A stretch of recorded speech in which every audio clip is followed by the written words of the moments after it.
श्री सद्गुरु महाराज की जय। शांति संदेश जुलाई + अगस्त 2009 ईस्वी से। भजिए राम सब काम बिहाई। बाबा श्री दल बहादुर दास जी महाराज। पूज्यपाद बाबा श्री दल बहादुर दास जी महाराज का यह प्रवचन बिहार राज्यांतर्गत मधेपुरा जिले के श्री संतमत सत्संग मंदिर आलमनगर में दिनांक 30/9/1996 ईस्वी को अपराह्न कालीन सत्संग में हुआ था। गुरुदेव जहाँ जाते थे ऐसे व्यवहार करते थे कि लोग समझते थे कि गुरुदेव हमारे ही हैं। यथार्थ ज्ञान हो जाने पर थोड़े संबंध छोड़कर बहुत से संबंध हो जाते हैं।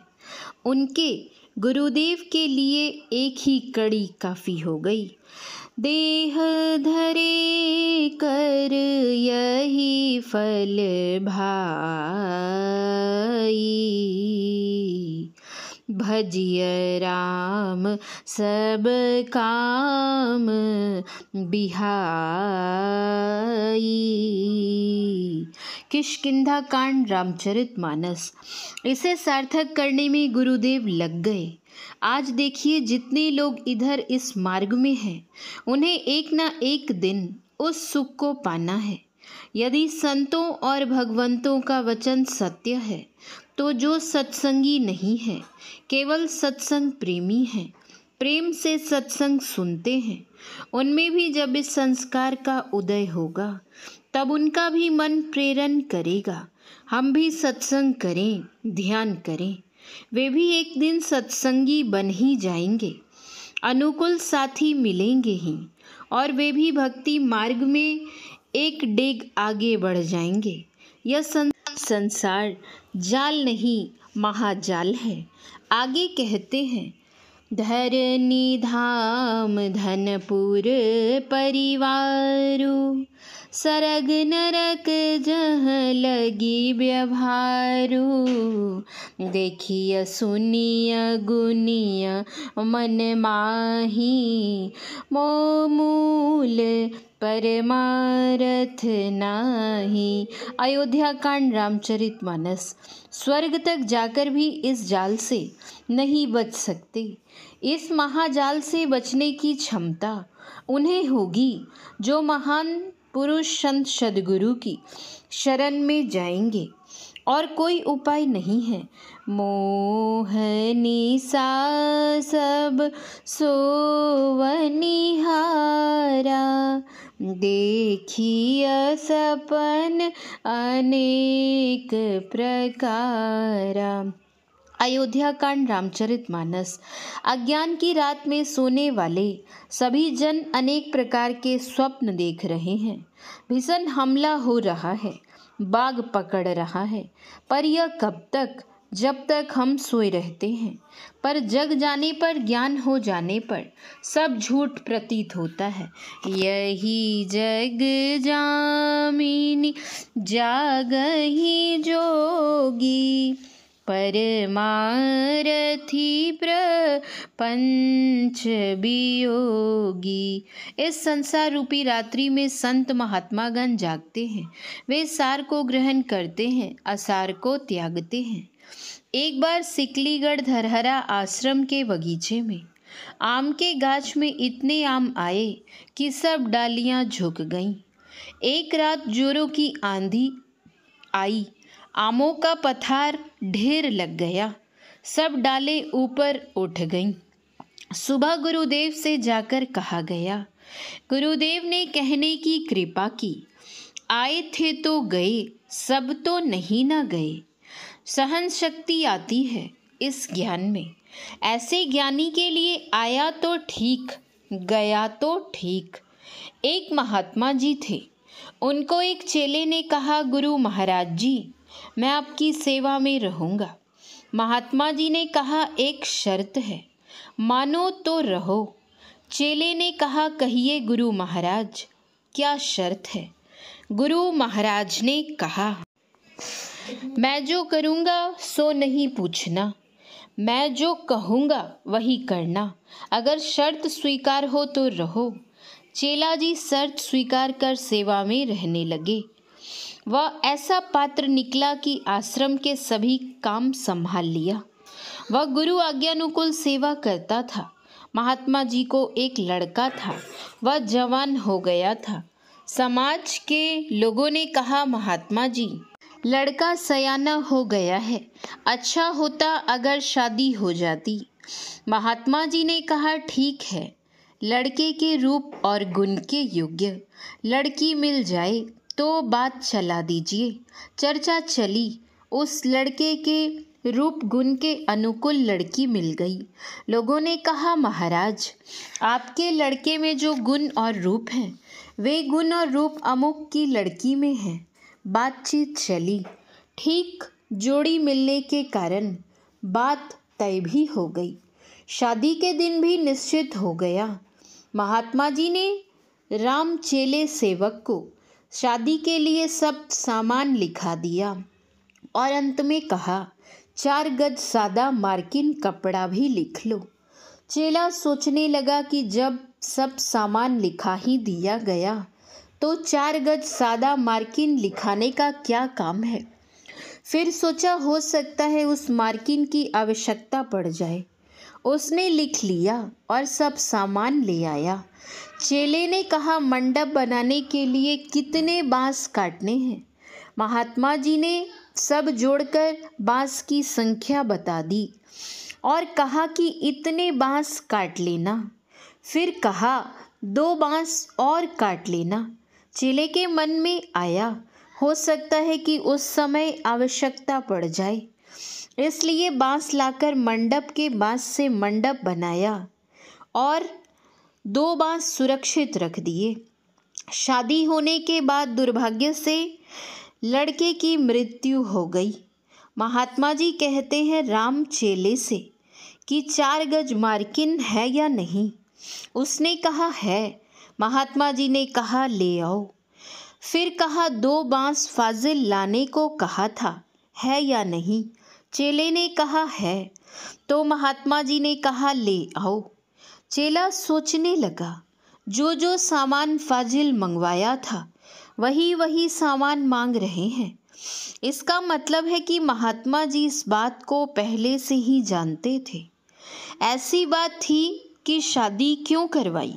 शादी में खर्च हुआ, मरने पर अब श्राद्ध में खर्च होगा और लड़की का जीवन भी बर्बाद हो गया। महात्मा जी ने इसी शर्त पर रखा था कि मैं जो कहूँगा करना और जो मैं करूँगा नहीं पूछना। पर अब यह बात पूछे बिना नहीं छोड़ूंगा, चाहे गुरु महाराज रखें या नहीं रखें।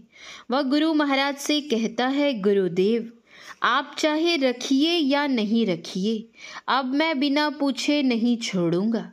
चेले ने आगे कहा, जब आप इन बातों को पहले ही जानते थे तो लड़के की शादी क्यों करवाई।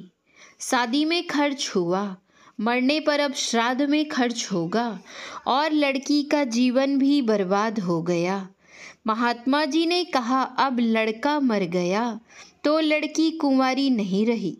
अब से यह मेरे पास रहेगी, ध्यान भजन करेगी। ज्ञान में सब ठीक ठीक रहता है। वैराग्य में असार से विरक्ति और सार से आसक्ति होती है। वैराग्य भक्ति का आधार है और भक्ति का फल मुक्ति है।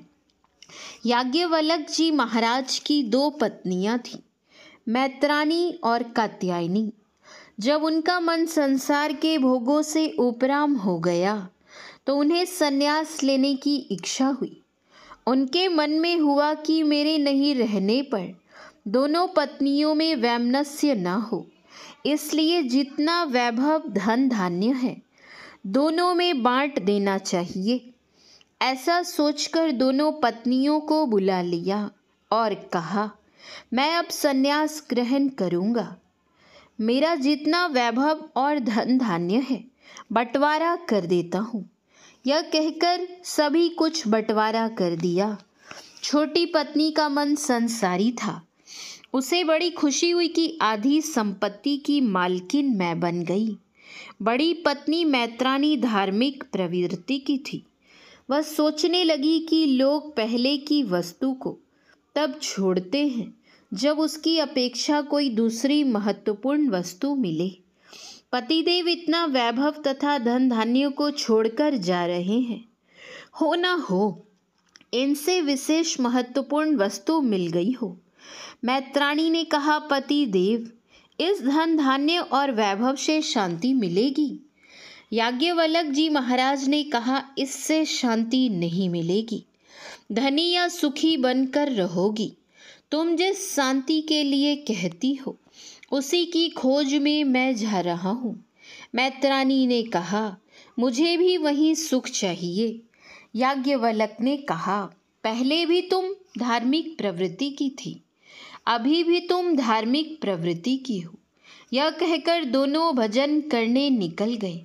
भजन ध्यान करके परम सुख को प्राप्त किया। हम जिस परम धन परम सुख को संसार में खोज रहे हैं वह संसार में नहीं परमार्थ में है, और वह परमार्थ राम ब्रह्म परमार्थ रूपा अविगत अलख अनादि अनूपा। राम ब्रह्म परमार्थ स्वरूप है। परमार्थ बराबर परम जोड़ अर्थ। अर्थ के अनेक अर्थ होते हैं। अनेक अर्थों में धन भी एक अर्थ है। राम ब्रह्म परम धन है। वही अविगत सर्वव्यापक है। अलख बराबर देखने में नहीं आवे कि कहाँ तक है। अनादि बराबर वह धन कब से है, इसका आदि ही नहीं है। अनुपा बराबर वह धन उपमा रहित है। सकल विकार रहित गत भेदा कही नित नेति निरूपहि वेदा। वह धन सब विकारों से रहित है। वेद कहता है कि इस धन का अंत ही नहीं है। यही आपका धन है। इस धन को पाने पर सदा के लिए आनंद आनंद होगा। फिर कभी दुख का मुख देखना नहीं पड़ेगा। अभी इस ज्ञान के अभाव में हम लोगों को कितना चाहिए इसका भी माप नहीं है। इस ज्ञान के अभाव में आज क्या हो रहा है आप देख ही रहे हैं। एक गरीब आदमी राजा के पास पहुंचा। उसने अपना दुखनामा राजा को सुनाया। राजा ने कहा, सुबह आइए, जहाँ तक आप दौड़ सकेंगे सब जमीन आपको दे दूंगा, पर सूर्यास्त से पहले लौटकर आना पड़ेगा, तभी मिलेगा। सुनकर उसे बड़ी प्रसन्नता हुई। दूसरे दिन सुबह हाजिर हुआ और दौड़ना प्रारंभ किया। पहले तो अच्छी जमीन नहीं मिली, पर बाद में अच्छी अच्छी जमीन मिलने लगी। वन मिलने लगे, बाग मिलने लगे, और आगे जाने पर शीशम सागवान के अच्छे अच्छे जंगल मिलने लगे, और आगे बढ़ने पर उपजाऊ जमीन और लहलहाती फसलें मिलने लगी। 4 बजे तक वह दौड़ता रहा। सोचा, अब 4 बज गए हैं, सूर्यास्त तक नहीं पहुंचूंगा तो कुछ नहीं मिलेगा। बेतहाशा दौड़ता हुआ लौट रहा था कि ठोकर लगी और गिर पड़ा। फलता छाती फट गई, वह वहीं मर गया।